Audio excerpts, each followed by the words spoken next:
another dismal day watching the Dow.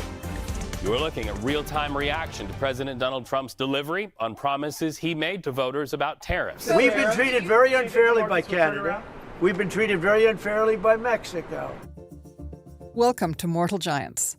I'm Sandy Garossino. And I'm Vina Nadjibulla. This podcast is produced in collaboration with Canada's National Observer. The New World Disorder. Just moments ago, announcing on his social media website, he is imposing an additional 25 to 50% tariff on all steel and aluminum coming into the U.S. from Canada. The tariffs, as you know, will start a week earlier than the reciprocal, which is going to be on April 2nd.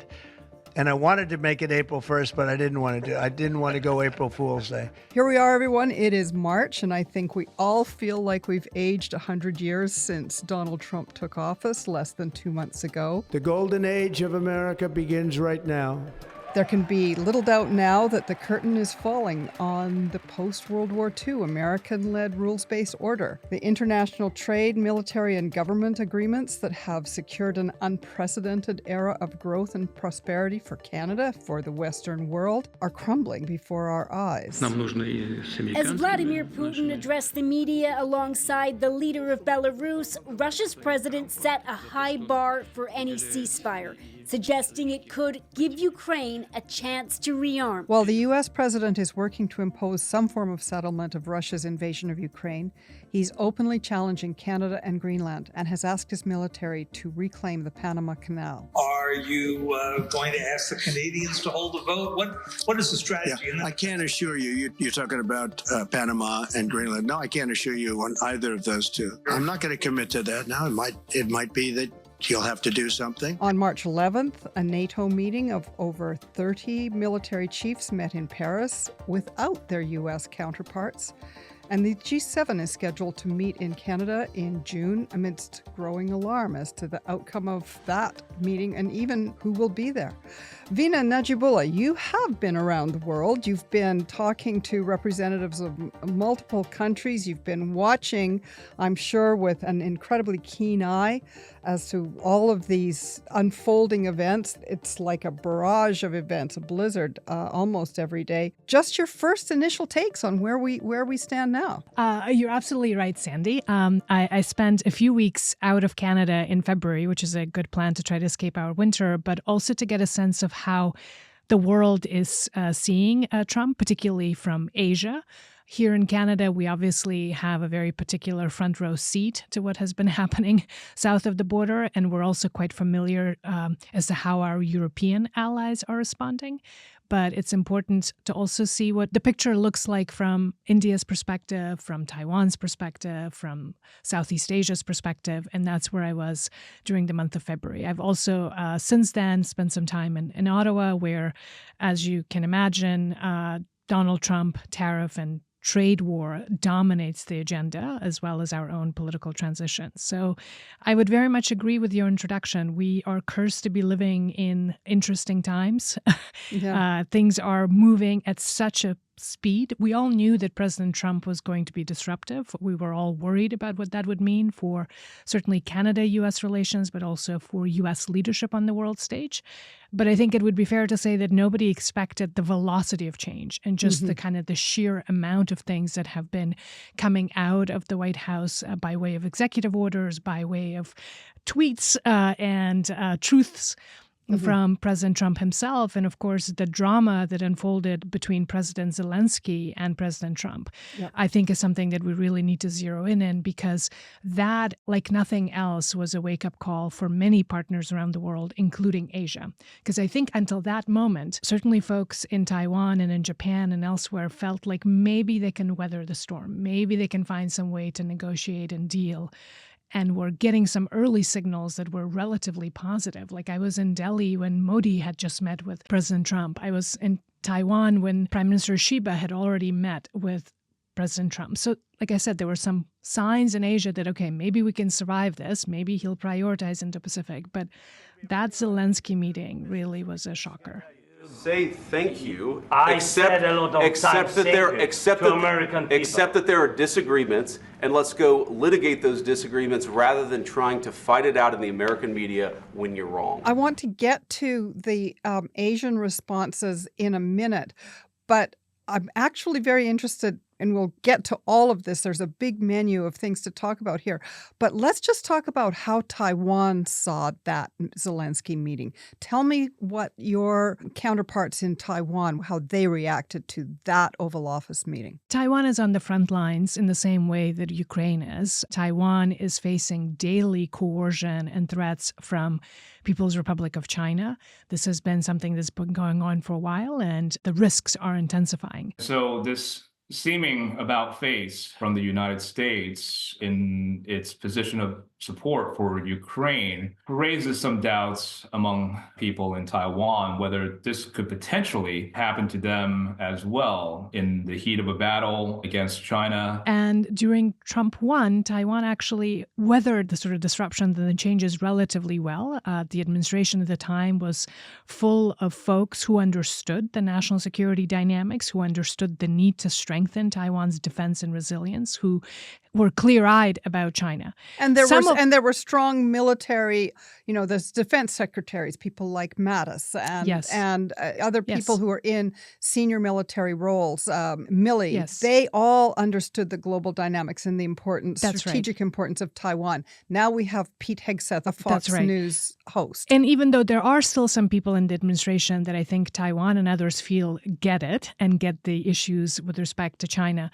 what is very different now is President Trump is much more in charge himself. And the people around him, even those who know better, seem to basically go with whatever it is that he is doing on a daily basis. So the meeting with President Zelensky just showed how profoundly transactional President Trump is, how there's no sense of any value in democracy, in supporting the victim, the kind of the siding of the U.S. with a clear aggressor, in this case Russia, is really a sobering reality for everybody around the world. And remarkably personal, too. It's not purely transactional. It's also personal. It's about loyalty and personal, and also in the attack and in the humiliation and the sort of the berating of what many saw as a wartime president who's done well. I mean, President Zelensky. So, and just kind of the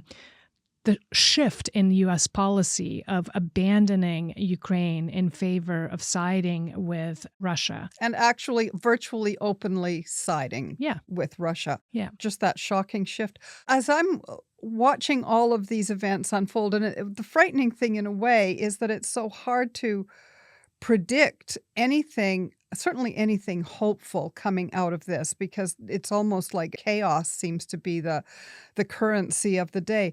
But are you able to discern some sort of world vision that Trump has? What is the world that he is looking to now impose? What is that? What is America's place? And how does he see the world? Because it's clearly radically different from what we've lived for the last many decades. Yeah, like many, I struggle to make rational sense of what President Trump is doing. But what's clear to me is that he believes in a world which is very much a zero-sum transactional world. He doesn't believe in what many have held true before in U.S., which is enlightened self-interest, that it benefits the U.S. to be a leader of a rules-based order, that having global leadership is actually beneficial for the U.S. and for American prosperity. He doesn't believe that you can have winners through trade. To him, somebody wins and somebody has to be a loser. So he is happy to profit and believes that it is possible for the U.S. to prosper at the expense of its closest allies, which is a complete 180 change. I mean, U.S., especially in the last few years, and perhaps the single best legacy of President Biden's time in office was the strengthening of U.S. alliances in Europe, with Canada, also in the Indo-Pacific.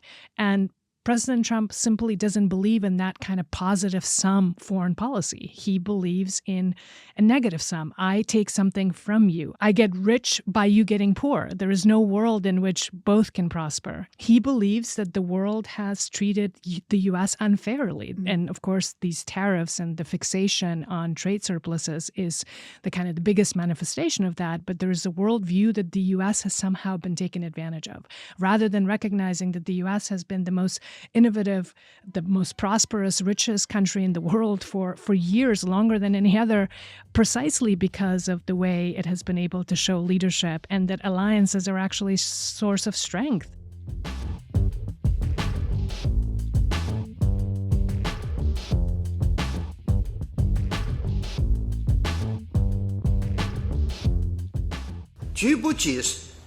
We will never accept pressure and threats, and will resolutely safeguard our national sovereignty, security, and development interests. The announcement came hours after the Trump administration imposed an extra 10% tariff on Chinese goods, doubling the duties since February. It's kind of remarkable, and something that's an interesting contrast here is Xi Jinping. Mm-hmm. What's quite striking as I'm listening to you, because what I see in the Xi Jinping approach to the world, which is, clearly it's opportunist, but also China is looking to establish alliances globally or establish global partnerships, whether it's with the Belt and Road Initiative.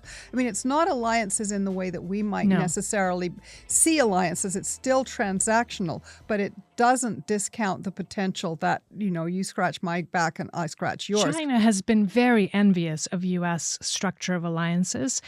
They have criticized it because it's something that they feel is an American advantage. China would like to have the same kind of soft power and leadership that the U.S. has had over the years. It struggles to do so for a variety of reasons, in part because of the nature of the regime that PRC has. But what President Trump is doing in destroying American standing on the world stage, in destroying the fabric of American alliances and trust is the greatest gift to President Xi Jinping and to Putin. I mean, this is making China great again, definitely not making America great. We could just cover that alone in itself, but I am interested in how we're all just kind of reacting and in shock, and a lot of us are just kind of running for cover, especially us in Canada. How can we protect ourselves? But one of the things that interests me is, how do America's enemies and major adversaries and competitors see this? You've talked about how, America is vacating a global stage and China's very happy to move in there. What about Putin? What about Iran? What about North Korea? And are there other players here? They always say that in the first few months of every presidency, he is tested by enemies. What do you think that's going to look like? As I mentioned, President Xi, President Putin, they are delighted to see a U.S. president weaken America and America's standing and American alliances. They also see someone who's more like a kindred spirit in President Trump. I mean, Trump, similar to these other strongmen, believes in the world of raw power, unconstrained power, where sort of the strong can do whatever they want and the weak have to suffer whatever they must. Like, they basically feel like they're finally aligned. And in fact, President Putin and his spokespeople have actually said that they finally see the U.S. fully aligned with their worldview, that this is a return to normalcy vis-a-vis the U.S., that this is something that makes perfect sense to them. This kind of U.S. positioning and raw self-interest or protectionism, America First agenda. To them, this is very much a familiar playbook of raw, unconstrained power, which goes against everything that we have been building collectively as humanity for the last 80 years. A system in which power is not the only means by which we bring about change. Raw power, this kind of unconstrained, hard power, strongman behavior on the world stage. So, I mean, this is quite apart from sort of the day-to-day things that we're seeing coming out of White House. This fundamental shift in America and the nature of American power on the global stage, I think, will have the most profound impact on our lives. As we're talking about power, it's impossible to avoid the military implications of that power. And certainly Europe is confronting some of the consequences of its failure to arm itself. Now, mind you, this is a world that the post-World War II era, America did not want Japan to be arming. It did not want Germany to be rearming. I mean, America has something like over 150 military bases in almost 50 countries. It's been in America's interest to be the predominant global military power. The guarantor of security. The guarantor of security. And many countries, Canada included, perhaps became somewhat complacent on that. But now we are seeing a radical recalibration of that military calculation.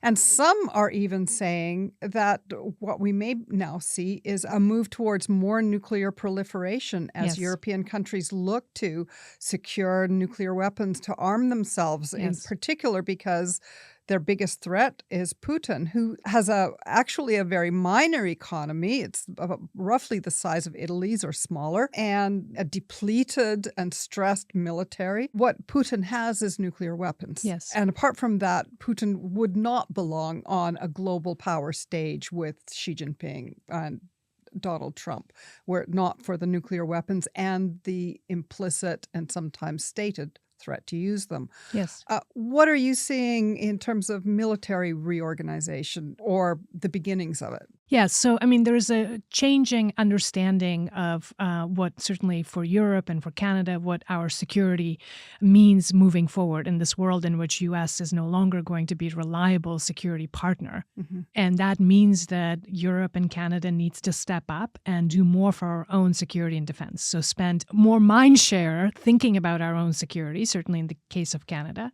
and more resources in figuring out how we will be able to defend ourselves and defend our national interests. So the trend in this direction has been clear. And in fairness to the U.S., Biden administration, Trump won, the message was clear. The U.S. does want its allies and partners to do more and to share more of the burden in today's world, because it is unrealistic with all the changes and the types of threats that we're now facing, traditional and non-traditional, for the U.S. to bear that burden alone. So I think it was good. And to be fair, Europe and Canada were too slow to wake up to this new reality. We haven't done what we needed to do over the last 10, 15 years, because yes, we're now sort of unequivocally saying that the post-Cold War era of U.S. unipolarity is over, but the signs of that were clear a while ago, right? We really needed to step up, and we haven't. Trump won was a shock to the system, and Europe did more. Canada tried to do more, but I think we can come back to it. We really haven't succeeded. And now, in part because of that really incredible meeting in the Oval Office between Zelensky and Trump, we finally are seeing the kind of urgent action on the part of Europe that really we should have seen ages ago. This is going to be great television, I will say that.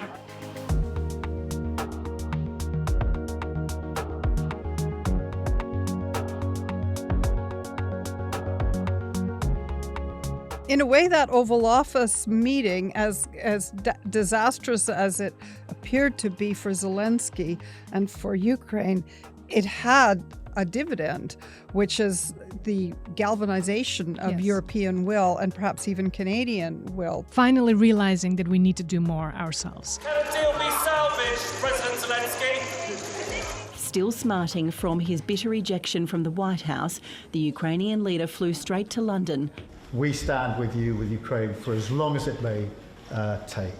The checkbook was opened wide with a new message of support. Now, so on that side, it's a positive outcome of a really difficult situation. However, you're absolutely right that there is also then the issue of the nuclear proliferation and the fact that Europe, without the U.S. nuclear umbrella, cannot feel safe vis-a-vis Russia, given Russia's nuclear arsenal. So there's conversation now between the French and the British that do have nuclear weapons, and then the Germans who are asking for that nuclear security umbrella and guarantees. And of course, that will have implications for also the Asian theater, South Korea, which is facing issues from North Korea, as well as obviously Japan and others. So yes, the discussions around non-proliferation are very much strained, and we need to watch that. But it's a bigger conversation of how countries are recalibrating their understandings of their security and the U.S. as a provider of certain guarantees. So both in Asia, where U.S. has a lot of bilateral security and defense treaties, there are question marks to what extent the U.S. can be counted on to honor that.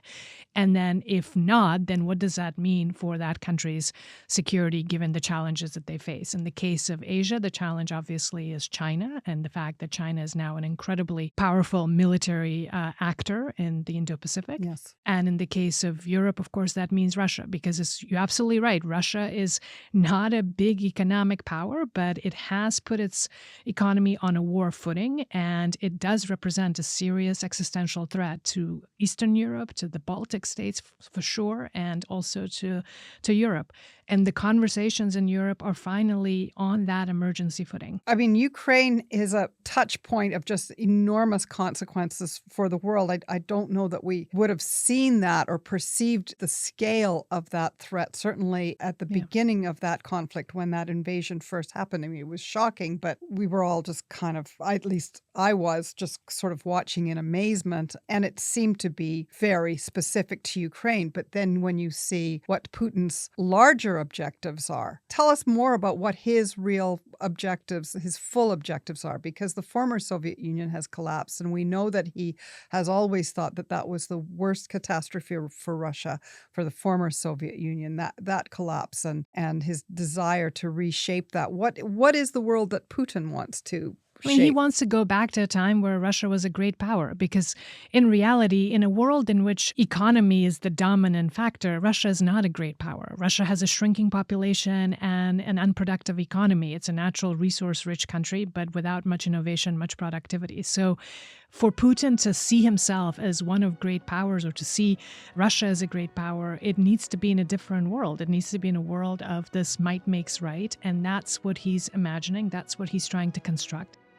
The beautiful Crimean seaside town of Yalta was the setting for the latest and greatest conference of the Big Three.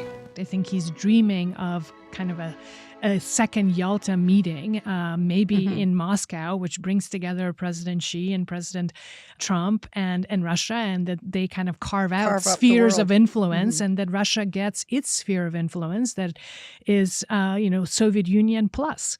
That is, of course, completely unacceptable to many in Europe and to many around the world that don't want to live in spheres of influence that are ruled by certain powers, be that China, be that Russia, or be that the U.S. So everybody speaks about a multipolar world. Fine, we are moving in a world which is not unipolar, i.e. not dominated by the U.S., but multipolarity can be rules-based or it can be power-based. And it's interesting to hear that kind of calculation of a Yalta II in Moscow with Xi Jinping, Trump, and Putin, who in real terms, in a way, doesn't really belong there, but without Europe, which has vastly larger population, many times larger GDP, vastly more significant, and has a direct geographic and political and military interest in the outcome of this so-called carving everything up. It always interests me to hear, and you see this sometimes from the now Republican interests in the United States, who are kind of trying to find a way to shift over to Putin's point of view, because that's the new view from Washington. But to hear talk about how NATO was expanding, and this was a defense against NATO. There was no move to expand NATO. Countries that had been in the former Soviet Union that were feeling the pressure and the threat, and the clearly articulated threat by Putin to reestablish the Soviet Union, could see the threat to their own freedom, and they were seeking membership in NATO in the same way that Ukraine has. NATO wasn't seeking to expand into Ukraine. Ukraine was hoping to get that umbrella of protection. At least that's how I see it. What are your thoughts about that? I mean, it's been incredible to watch folks in Washington just repeat Russian propaganda and Russian lines about NATO and Ukraine that they've been saying for years, right? And just kind of overnight for those messages to be things that we hear from senior Republican officials has just been bewildering. I mean, I think we don't really even need to go too far into that. It's revisionist, it's unnecessary, and it's also sort of not entirely relevant to the current moment, because for the last 3 years, Russia has been waging a war of aggression, an invasion of its sovereign neighbor. And nobody disputes that. There is no question mark about the fact that Russia is an aggressor. And how this war settled, yes, there needs to be an end to the war. Everybody agrees to that. But Russia cannot come out of this as a winner, as a beneficiary of its own aggression, because then that sets a precedent. So yes, all wars need to end, but how they end shape the future of future wars in some ways, right? They shape how others around the world... Expectations, yes. And so for Russia to walk away strengthened, legitimized, invited back into sort of the great power club would be disaster. It would be disaster for other small countries facing would-be aggressors.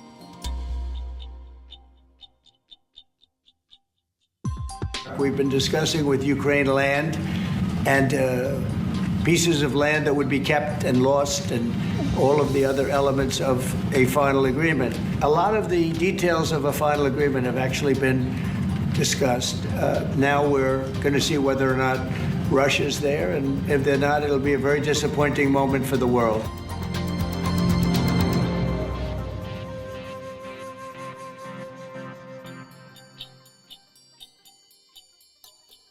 Is it even possible? I mean, this is one of the things I feel it seems sometimes, of course, that President Trump's view is quite simplistic, that we'll just call it a day and give Russia what it's claiming of Ukraine, and Ukraine, you just give that up and then we'll all walk away. Yes. Of course, Putin has signaled that that's not what he wants. These are not his objectives.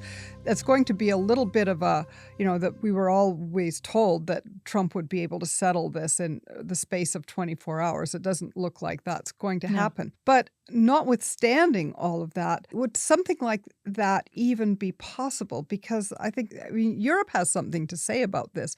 The idea that the United States can abandon Europe, can abandon Eastern Europe, can just basically clear the field of battle and then govern the outcome of a settlement doesn't seem to make sense. No.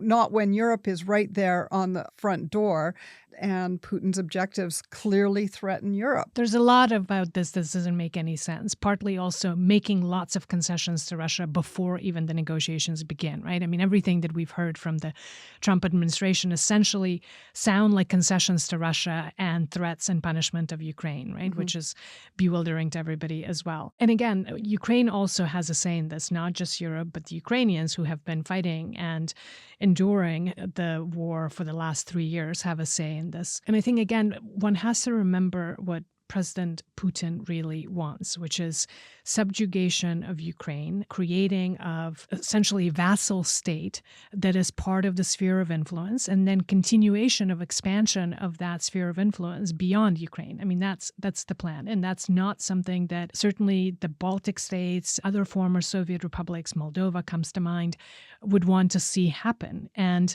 it will undermine Europe's security. And I think Europe is alert to that. Certainly, we're seeing the most recent discussions in Germany and Brussels all point in that direction, that they recognize what's happening. Now, having the U.S. president on the side of Russia, I think is something that is very difficult for folks to fully appreciate and calculate its implications. So partly why we're still seeing efforts, including in Canada at the meeting of the foreign ministers of the G7, there's still a desperate attempt to maintain some kind of a G7 unity on Ukraine, to issue a statement that somehow still includes a common view that yes, we need a ceasefire, yes, we need a peace process, but that it needs to be just and durable peace, and that Ukraine still needs to be given security guarantees, and Russia can't walk away as a winner, right? So, I mean, I don't think we've given up on that possibility, in part because I think it's hard to imagine a world in which the U.S. government is fully aligned with Russia. And what those implications are for NATO and just the architecture of the military alliances are just so completely shattered by a U.S. alignment with Russia. I mean, I think this is a part we have to explore more carefully, because it's basically there's sort of this fear that that's where we headed, but we are not yet able to accept that, and certainly are working as hard as we can with other parts of the U.S. system and hoping that the U.S. will act in its own interest, which is not to abandon NATO, not to abandon alliances. It's a knife's edge, isn't it? Because in a way, you need to prepare for what you're seeing, the reality that you're seeing on the ground. Like, it's right in front of us. That Oval Office meeting laid the current American objectives completely bare of the American president. This is what we have to keep remembering. Well, we think that, but then at the same time, you have been saying, and we are all seeing, that he's running the show. And other people are not influencing him. We were allowing them to take our jobs and take our factories, and we don't do that anymore. Markets are going to go up and they're going to go down. Yeah. But you know what? We have to rebuild our country. I can do it the easy way or the hard way.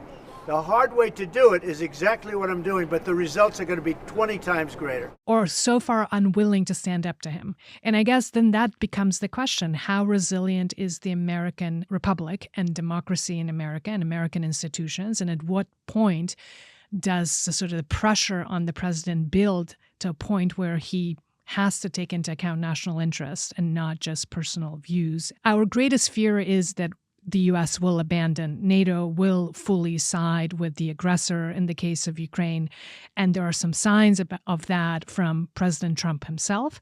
However, the U.S. is more than just its president, and certainly NATO members and even Canada, we are working and appealing to those parts of the system, hoping that there will be a course correction, hoping that the kind of the direction of travel that being signposted by President Trump is actually not where we'll end up, because that will have a profoundly devastating consequences. And that there may be some unseen checks on his impulses. Yes. And you see signs of this with the on-again, off-again trade war. Yes. You see, him wanting to just go full bore, and that there are panicked phone calls and communications, vast numbers of them coming from the American corporate sector. Yes. And it's right on the front pages of the Wall Street Journal. And you see him react to that, to crumbling markets, to the Dow crashing. And he does react and he does pull back, but then he starts again.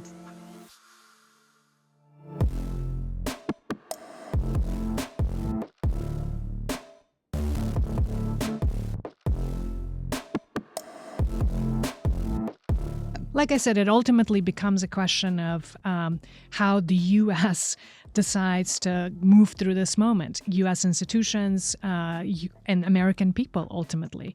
And what kind of America do they want, both for their own economic prosperity, but also obviously America's leadership on the world stage. You're absolutely right. That's a question facing allies when it comes to the situation with NATO, the situation with China for Taiwan and others.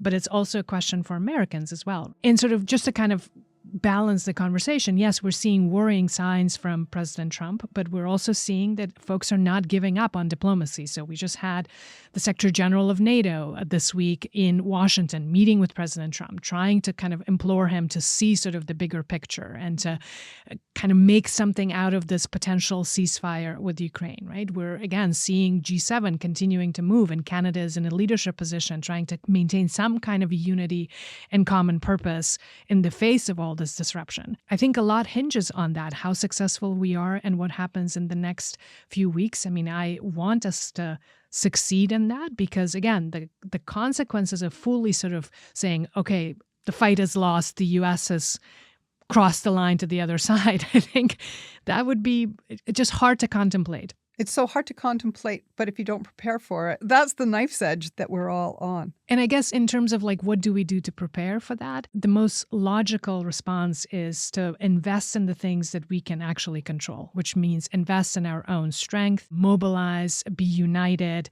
do the things that actually are fully in our control. And there's a lot of that, certainly for Canada, that we can do in terms of strengthening our own resilience, national unity. We're seeing some of that. My worry is that so much of that is coming from a place of fear and anger rather than from a place of genuine sort of love for Canada, for who we are as Canadians, and defense of that rather than an anger or an opposition to something else. Establishing our own path and being able to write our own story is going to be that's going to be the challenge. The big question that all Canadians have on our minds is, where are we and how can we chart our path through all of this? And I think so many Canadians are just in shock at the trade war that we find ourselves in. We see the new Prime Minister, who is being sworn in today, on his way to Europe to cement that relationship and I guess be in touch with European counterparts. But Vina, you and I had a conversation the other day, and you just made a throwaway remark, which actually you never make throwaway remarks, but you said something that was just so fascinating to me, and I actually went down a rabbit hole on this because I was just like so taken with it. Yeah, that's right.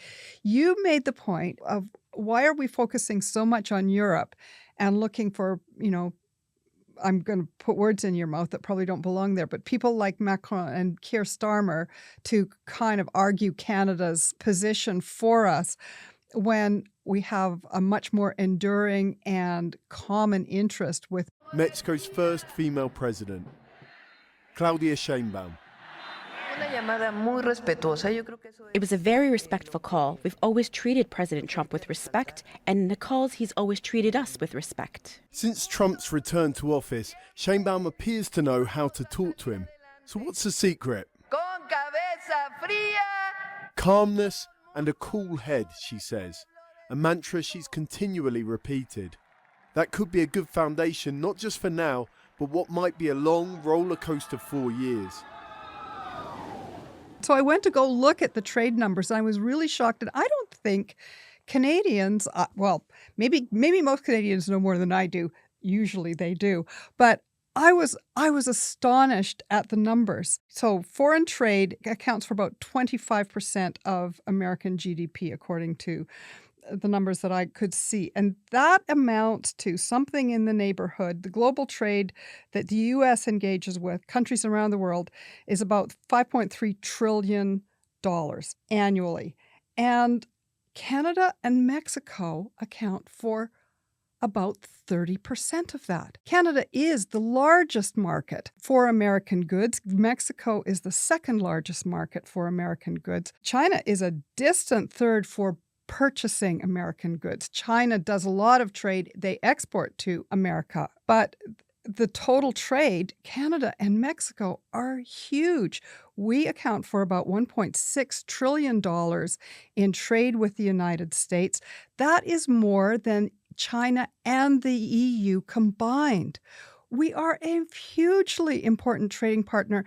And not only, China is exporting largely consumer goods. Our trade is much more integrated with America's own manufacturing sector. We are suppliers to American manufacturers. We supply natural resources and we supply finished goods. We are far more, you keep hearing this.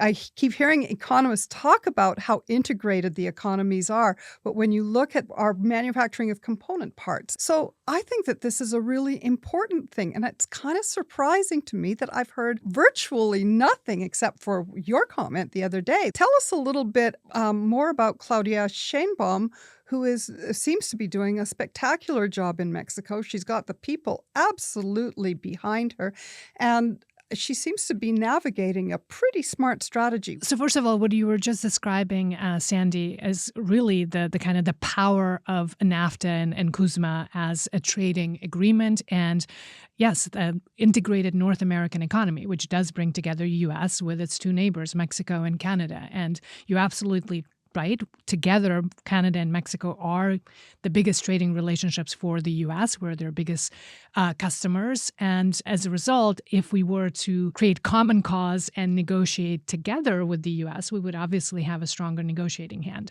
Now, we are in slightly different situations in that President Trump hasn't openly attacked the sovereignty of Mexico in the same way. I mean, now there are threats in terms of using the U.S. military to deal with the war on drugs and so forth, but not in the same way with respect to kind of saying that the border is artificial and wouldn't it be nice if Mexico became the 51st state. So in addition to the trade war, Canada is facing a unique threat to our sovereignty. And so our response, I think, in many ways has been driven by that. That's partly why Canada has been so strong and sort of quick to come back with all the responses. But nonetheless, I think if we look at kind of the beginnings of this drama, some Canadian politicians, in my view, made a mistake by immediately throwing Mexico under the bus. What I found unfair about the comments is to compare us to Mexico.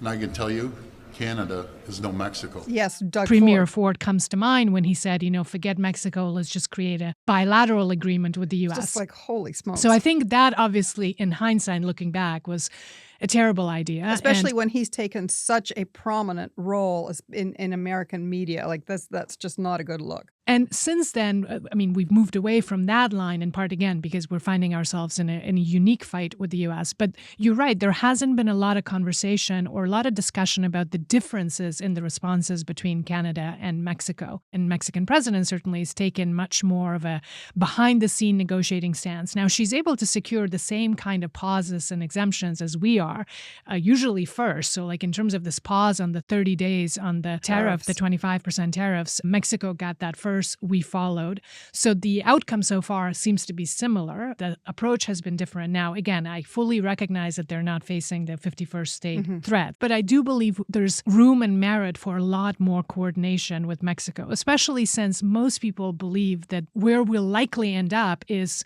at the table renegotiating CUSMA. That's what certainly Canadian leaders, Minister LeBlanc was saying that as recently as yesterday, that what Canada is trying to do by this strategy of applying maximum pressure on the U.S. is to get the U.S. to the negotiating table and to back down from all of these tariffs. Presumably, that's also what Mexico wants. Mexico's not being upfront about it, but I'm assuming that's what they want because they are saying that they are willing to engage in diplomacy and negotiate. So if that is the objective, then I hope that there's a lot more discussion behind the scene with Mexico than we're certainly seeing in public.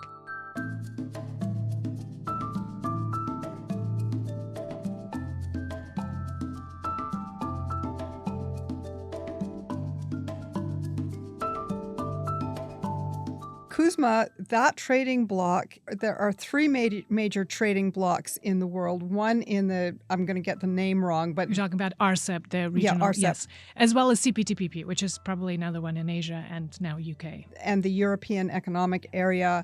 They're all within spitting distance of each other in terms of scale of the trading blocs. But we are fortunate to be in one of the largest trading blocs in the world, and our other partner, first of all, this is an enduring relationship. When I see people, wanting King Charles to do something, hand a sword to somebody, like, good Lord. But once you get to 95, it's not quite as easy as it used to be. It's bad enough at 73.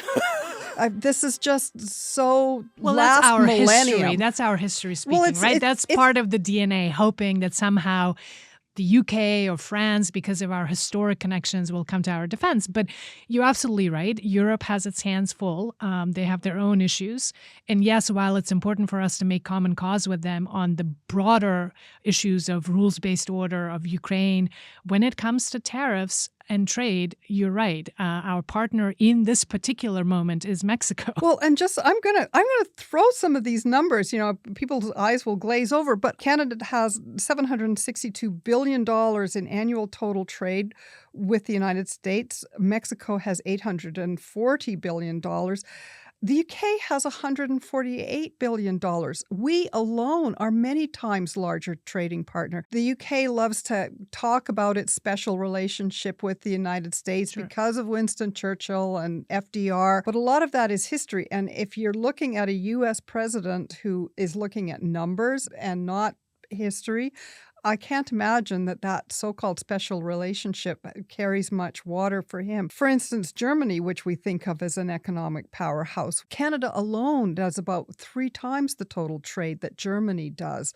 Canada has more total trade with the United States than the top 5 economies in Europe combined. So this is where I'm starting to see, I guess, the impact of, things like premiers saying we're taking this product off the shelves and that product off the shelves because we are America's biggest customer. Yes. And you're right. We are not without leverage in this relationship. And as small as it is, but it's not. No, it's leverage. And you're right that if we were to coordinate and apply pressure together with Mexico, the impact would be stronger in that.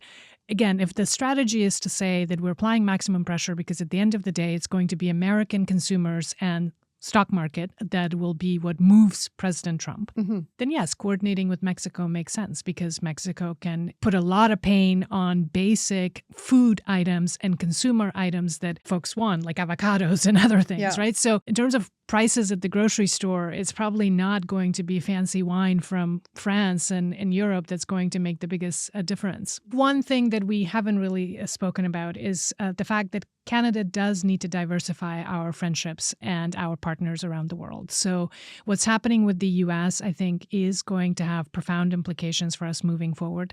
I hope that we stabilize things, and I hope we can avoid these tariffs because their impact is devastating on our economy. But we also need to very quickly move to genuinely make progress on diversification. We've been speaking about diversification for years. I think this crisis hopefully is finally making folks realize that we've got to move on that. Of failure to diversify. Exactly. Not just internally, but also markets in Europe, but also Asia. I think we have really failed nationally to be casting our eyes east to the opportunities with Asia. And being here in Vancouver, we recognize that Canada is a Pacific nation, but I think for the rest of the Canada, for Eastern Canada, that hasn't been a reality. Our historic and geographic pull towards the Euro-Atlantic and towards the United States has been much stronger. I think the 21st century will be a Pacific century, and Canada is a Pacific nation, and there are tremendous opportunities in Asia when it comes to Southeast Asia, when it comes to India, when it comes to Japan, to Korea, to Taiwan, where we need to engage in much, much more strategic partnerships, not just see Canada as a seller of goods, so stuff that we can sell to them, but actually see those economies as partners for our innovation, for our prosperity. There's a lot of dynamism in Asia. There's a lot of opportunity. And for us to be able to fully capture that, we have to invest in export infrastructure. This won't happen overnight. So while we're managing today's crisis with the U.S., we also have to be able to invest today in building the infrastructure that we need to be able to export, as well as in removing the things that we can remove regulation-wise, barrier-wise, to becoming more competitive on the global market, not just to be competitive vis-a-vis the U.S. and being able to rely on the U.S. as that guaranteed market, but to actually invest in innovation here in Canada to move up the value chain and to be competitive on the global stage. We've all learned to say elbows up, and we should be casting our eyes south to Mexico and skate where the puck is going, not where it was. I mean, I only recently actually fully appreciated what elbows up means. I was at a conference in Ottawa on security and defense, and everybody was using that. And finally, somebody explained to me that that is a term from hockey, that when you're in the corner, you have to put your elbows up so I guess in some ways we've been put in a corner. And anyhow, it was a wonderful moment for me to finally fully grasp that. There was a Canadian hockey hero, which our listeners who are as long in the tooth as me will remember, Gordie Howe, who was a legendary Canadian hockey player, and that's what he was known for. He wasn't a dirty player, but if anybody started to pick on his teammates, elbows up, and that was... Well, we should have that as a question, or at least in the background for the Canada citizenship exam, because when I was taking my citizenship exam, that was not one of the questions, but I like it. Well, Vina, this has been wonderful to get together with you. Thank you again so much for doing this with me. It's always fun to hear your point of view. Today ends the almost decade of Justin Trudeau in power, and I think Canada overall, we're turning a page and turning a corner, and I think we're going to be seeing much, much more emphasis on economic and policy plans and getting us competitive and opening up that diversification. This is an absolute necessity, and I think that's got all of our attention. Well, thank you, Vina Nadjibulla. Wonderful to see you again. And thank you all for joining us. This is Sandy Garossino with Mortal Giants of Canada's National Observer podcast, and we'll catch you all next time. Thank you. This has been a Teeny Turner production in collaboration with Canada's National Observer. Engineering and sound design by Eric Chapman. Like and subscribe on Spotify or wherever you get your podcasts. And give us a rating. That's how we build an audience. And why not subscribe to Canada's National Observer? That way you won't miss a thing.